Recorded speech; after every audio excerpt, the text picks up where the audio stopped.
Joining me now, Congressman John Garamendi. He is a Democrat from California and a member of the House Armed Services Committee. Congressman, we appreciate your time today.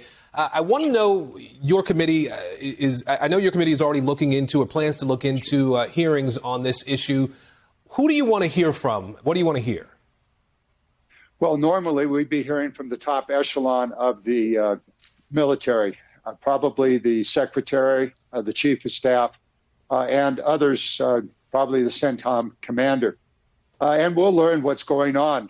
We've been briefed in the past on the run-up to the situation, and we'll get more information along the way. The real question is that the military, are they doing their job? The answer is undoubtedly yes. Are there mistakes that have been made? Probably so. Could we have anticipated that the total collapse of the Afghan government, army, and police force would occur? Probably not. We were just a month ago hearing from in Washington, D.C., from Karzai and Abdullah, the two top leaders, that everything was in order. All they needed was the continuation of America air support and intelligence, all of which they had, and a promise of continuing financial aid. They said they'd be strong. It turned out that they were not, that actually negotiations were underway between the Taliban and their own government to turn over various provincial capitals to the Taliban. That we did not know. Now, we've heard from the president along the same lines of what you just said. I want to play a little bit more of an interview that aired this morning with President Biden. Take a look. The idea that the Taliban would take over was premised on the notion that that somehow the 300,000 troops we had trained and equipped was going to just collapse. They were going to give up. I don't think anybody anticipated that.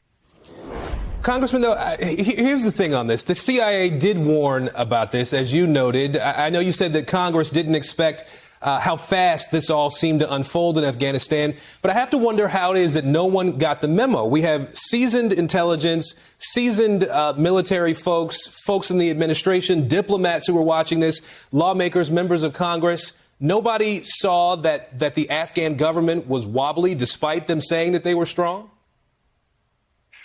Well, all intelligence reports come in with an assessment range, a range from the good to the bad.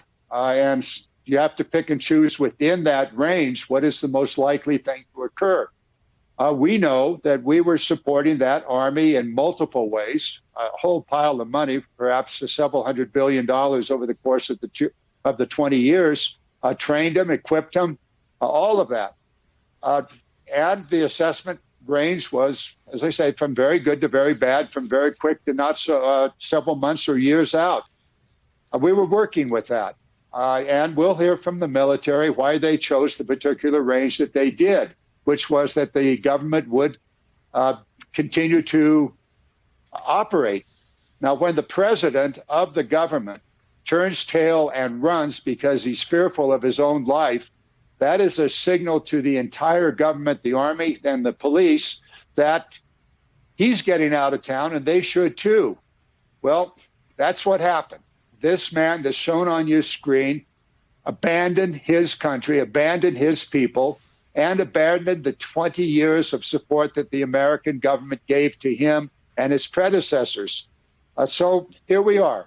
Now, where do we go from here? Yes, we'll learn about what happened in the past, but much more important is where do we go from here? How do we deal with what is a new government? We know that today this government, the Taliban, is being challenged among its own membership. We've known this for a long time, that the Taliban is a collection of tribes and clans in various parts of Afghanistan that have historically fought each other, occasionally got together and formed a central government.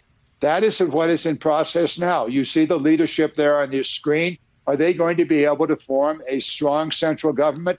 Well, we know that that is not happening right now in the northeastern part of the country. We know that the Klan in that area is objecting to the central Taliban government that's trying to be established in Kabul. No big surprise. This has been going on for a millennium. Congressman, very quickly before I let you go, we know there's a humanitarian crisis also unfolding there. There's some bipartisan support for accepting Afghan refugees, but obviously this could become a fight on Capitol Hill. How wide open should the door be for Afghan refugees in this country? Well, hello, U.S. Senate. Hello. The House of Representatives passed a law to open the door for any and all people that supported the American government and wanted to get out of Afghanistan. That bill has been sitting over in the Senate for the last 3 weeks. If the Senate woke up this morning and under unanimous consent passed that bill, it would be on the president's desk in time for his briefing with the National Security Council. That provides the legal justification for opening the door. Now, there's the practical problem of how are those people going to get to the airport or get out of Afghanistan. Those negotiations to allow them to do that are underway with the U.S. military and the Taliban military and perhaps the Taliban leadership to provide that opportunity.